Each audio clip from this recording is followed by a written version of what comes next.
95 ఏళ్ల క్రితం ఒడిశాలోని జైపూర్ మహారాజు విక్రమదేవవర్మ తన సంస్థానాన్ని, దాని పరిధిలో ఉన్న గ్రామాలన్నింటినీ విద్యుత్ వెలుగులతో నింపేయాలని అనుకున్నారు. దానికోసం ఒక విద్యుత్ ప్లాంట్ పెట్టాలని నిర్ణయించి అందుకు ముందడుగు వేశారు. దాని ఫలితమే మాచ్కండ్ విద్యుత్ ప్లాంట్. అలా మొదలైన మాచ్కండ్ విద్యుత్ ప్లాంట్ కథ ఆంధ్ర, ఒడిశా రాష్ట్రాలకు దాదాపు 7 దశాబ్దాలుగా నిరంతరం విద్యుత్ వెలుగులు అందిస్తోంది. ఇంతకీ ఈ ప్రాజెక్టు ఎక్కడ ఉంది, దీని చరిత్ర ఏంటి, దీనివల్ల ఏ ఏ ప్రాంతాలకు ఉపయోగం, ఈ వివరాలను ఈ వీడియోలో మాట్లాడుకుందాం. మన దేశంలో ఎన్నో జల విద్యుత్ ప్రాజెక్టులున్నాయి.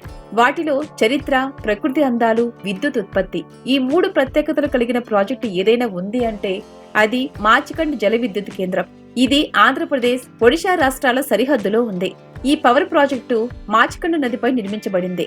చుట్టూ పచ్చని అడవులు, కొండలు ఉండటం వల్ల ఈ ప్రాంతం ఆహ్లాదకరంగా ఉంటుంది. దీనికో చరిత్ర కూడా ఉంది. ఈ విద్యుత్ ప్రాజెక్టు ఒక రాజు సంకల్పం. 1926 సమయంలో జైపూర్ ఒక జమీందారీ సంస్థానం.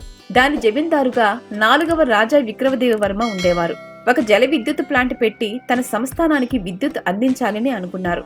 దాని బాధ్యతలను బ్రిటిష్ ఇంజనీర్ అయిన హెన్రీ హవార్డ్ కు అప్పగించారు. దీనిపై సర్వే చేసిన హవార్డ్ 1929లో మాచ్కండ్ నదిపై ఏర్పడిన 260 మీటర్ల ఎత్తుగల డుడుమా వాటర్ ఫాల్స్ నుంచి జల విద్యుత్ ఉత్పత్తి చేసే అవకాశం ఉందని అంచనా వేశాడు. అప్పట్లో ఈ ప్రాంతమంతా మద్రాస్ రాష్ట్రం కింద ఉండేది. 1931లో హవార్డ్ దీనికి సంబంధించి ఒక స్కెచ్ ని గీశారు. నీటి లభ్యత, విద్యుత్ ప్లాంట్ స్థాపిస్తే దాని సామర్థ్యం, మిగులు జలాలు వంటి అంశాలపై ఒక నివేదికను తయారు చేశారు. ఆ నివేదిక ఆధారంగా 1946లో పనులు మొదలయ్యాయి. సర్వేల ప్రకారం జల విద్యుత్ కేంద్రం పెట్టాలని అనుకున్న స్థలమంతా నల్లరాయే ఉంది. దాంతో దాన్ని తొలిచేందుకు 100 డైనమైట్లు పెట్టి రాతిని పేల్చారు. దాని గుర్తులు అక్కడ ఇప్పటికీ కనిపిస్తాయి. కొండ పైభాగం నుంచి దాదాపు 900 అడుగుల దిగువన ఉన్న ఈ ప్లాంటుకు యంత్రాలు, ఇతర వస్తువులు రవాణా చేసేందుకు అప్పట్లో రోడ్డు సదుపాయం కూడా లేదు. దీంతో ఒక ట్రాలీ ఏర్పాటు చేసి దాని ద్వారా కొండ పైకి కిందకి రాకపోకలు చేసేవాళ్లు. ఈ ట్రాలీలు సిట్టింగ్ ఏర్పాటు చేసి క్లోజ్డ్ గా ఉంటాయి. వీటిని వించ్ అంటారు. ఇప్పటికీ ఆ వించ్లను ఉపయోగిస్తున్నారు. అలా ఈ ప్రాజెక్టు నిర్మాణమైంది. భౌగోళికంగా ఎంతో క్లిష్టమైన ప్రదేశాల్లో ఈ ప్లాంట్ నిర్మాణం జరగడంతో దీన్ని ఇప్పటికీ ఇంజనీరింగ్ అద్భుతమనే అంటారు. 1955లో మాచ్కండ్ జల విద్యుత్ కేంద్రం 3 యూనిట్లతో ప్రారంభమైంది. ఆ తర్వాత 1959లో మరో 3 యూనిట్లు అదనంగా చేరాయి. మొత్తం 120 మెగావాట్ల సామర్థ్యంతో ఇది నిరంతరం పనిచేస్తోంది. ఈ ప్లాంట్ ఒడిశాలోని కోరాపుట్ జిల్లా వనకఢిల్లీలో ఉంది. ఉమ్మడి మద్రాస్ రాష్ట్రానికి, జైపూర్ మహారాజుకి మధ్య ఒప్పందంలో భాగంగా ఈ విద్యుత్ కేంద్రానికి అంకురార్పణ జరిగింది. ఈ ప్లాంట్ ను భారత తొలి రాష్ట్రపతి బాబు రాజేంద్ర ప్రసాద్ విశాఖపట్నం నుంచి ప్రారంభించారు. ఈ ప్లాంట్ కు అవసరమైన నీరు విశాఖ జిల్లా పాడేరులోని మాచ్కండ్ నది నుంచి ఎక్కువగా వస్తుంది. ఇలా వచ్చే నీటిని ఏఓబిలోని జోలాపుట్ట వద్ద ఉన్న రిజర్వాయర్లో నిల్వ చేస్తారు. ఒడిశా నదుల నుంచి కూడా కొంత నీరు చేరినా మాచ్కండ్ నది నీరు ఎక్కువగా ఉంటుంది. మాచ్కండ్ జల విద్యుత్ ప్రాజెక్టు కోసం ప్రతిరోజు 2000 క్యూసెక్కుల నీటిని పంపేందుకు ఇక్కడ నీటిని నిల్వ చేస్తారు. ఏడాది పొడవునా నీరు చేరడంతో ఏ రోజు కూడా మాచ్కండ్ ప్రాజెక్టుకు అవసరమైన నీటి సరఫరా ఆగలేదు. జోలాపుట్ రిజర్వాయర్ నుంచి విడుదలైన నీరు డి డ్యామ్ కు చేరి అక్కడి నుంచి అండర్ గ్రౌండ్ టన్నెల్స్ ద్వారా దాదాపు 30 కిలోమీటర్ల దూరంలో ఉన్న మాచ్కండ్ ప్లాంట్ కు చేరుతుంది. ముందుగా ఆనకట్టలో నీటిని నిల్వ చేస్తారు. ఆ తర్వాత ఆ నీటిని భారీ పైపుల ద్వారా వేగంగా టర్బైన్లకి పంపిస్తారు. నీటి ఒత్తిడితో టర్బైన్లు తిరుగుతాయి. టర్బైన్లకు అనుసంధానమైన జనరేటర్లు విద్యుత్తును ఉత్పత్తి చేస్తాయి. ఆ కరెంటును ట్రాన్స్ఫార్మర్ల ద్వారా అధిక వోల్టేజీగా మార్చి విద్యుత్ గ్రిడ్ కు పంపిస్తారు. అక్కడి నుంచి ఇళ్లకు, పరిశ్రమలకు విద్యుత్ చేరుతుంది. ఇందులో అనేక జనరేటింగ్ యూనిట్లు కలిసి విద్యుత్తును ఉత్పత్తి చేస్తాయి. వర్షాకాలంలో నీటి ప్రవాహం ఎక్కువగా ఉండటంతో విద్యుత్ ఉత్పత్తి కూడా ఎక్కువగా ఉంటుంది.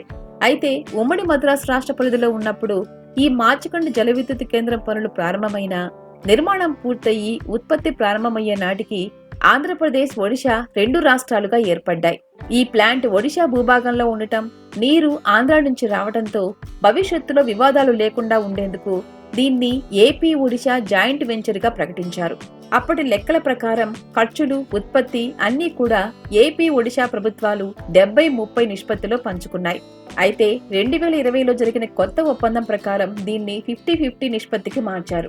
ఆ సమయంలో ఈ ప్రాజెక్టులో 18 కోట్లు పెట్టుబడి పెట్టారు. ఒరిస్సా 6 కోట్లు, ఆంధ్రప్రదేశ్ 12 కోట్లు పెట్టుబడి పెట్టింది. ఈ ప్లాంట్ను Andhra Pradesh power generation corporation, Orissa hydro power corporation limited నిర్వహిస్తున్నాయి. ఇక్కడి నుంచి విద్యుత్ ప్రధానంగా శ్రీకాకుళం, విజయనగరం, కృష్ణా, విశాఖపట్నం, తూర్పు గోదావరి, పశ్చిమ గోదావరి, గుంటూరు జిల్లాలకు సరఫరా అవుతుంది. ఇప్పుడు ఈ ప్లాంట్ 2 రాష్ట్రాల ఆస్తి. వనరులు, యంత్రాలు తరలించడం అసాధ్యం అనే ప్రదేశంలో కూడా ఒక అద్భుతమైన ప్లాంట్ నిర్మాణాన్ని చేపట్టారు ఇంజనీర్లు. ప్లాంట్ నెట్ హెడ్ దాదాపు 900 మీటర్ల ఎత్తులో ఉండటం జల విద్యుత్ ప్లాంట్కు చాలా అనుకూలం. దీనివల్ల తక్కువ నీటితోనే ఎక్కువ విద్యుత్తును జనరేట్ చేయొచ్చు. ఇతర జల విద్యుత్ ప్లాంట్లకు లేనిది మార్చకొండ ప్రాజెక్టుకు ఉన్న ప్రత్యేకత ఇదే. జెన్కో పరిధిలో ఉన్న నాగార్జున సాగర్, శ్రీశైలం వంటి పెద్ద జల విద్యుత్ కేంద్రాలు నీటి కొరత వల్ల వర్షాకాలంలోనే విద్యుత్ ఉత్పత్తిని చేస్తుంటాయి. మార్చకొండలో మాత్రం ఏడాదంతా విద్యుత్ ఉత్పత్తి జరుగుతూనే ఉంటుంది. ఈ ప్రాజెక్టు వల్ల కలిగే ప్రయోజనాలు చాలానే ఉన్నాయి. ఇక్కడ పర్యావరణానికి హాని తక్కువగా ఉండి స్వచ్ఛమైన విద్యుత్తు ఉత్పత్తి అవుతుంది. ఆంధ్రప్రదేశ్, ఒడిశా రాష్ట్రాలకు విద్యుత్ సరఫరా అవుతుంది. ఈ ప్రాజెక్టు వల్ల స్థానిక ప్రజలకు ఉపాధి అవకాశాలు లభించాయి. దీనివల్ల చుట్టుపక్కల ప్రాంతాల అభివృద్ధికి తోడ్పాటు అందించినట్లయింది. అంతేకాకుండా దీనికి పర్యాటకులను ఆకర్షించే అందమైన ప్రాంతంగా గుర్తింపు ఉంది.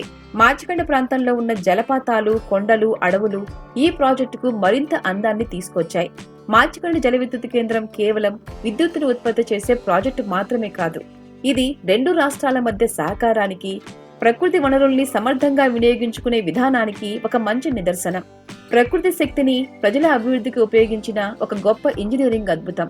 ఒక నది, ఒక జలపాతం, ఒక దూరదృష్టి, ఈ 3 కలిసి భారతదేశానికి ఎన్నో దశాబ్దాలుగా విద్యుత్తును అందిస్తున్నాయి.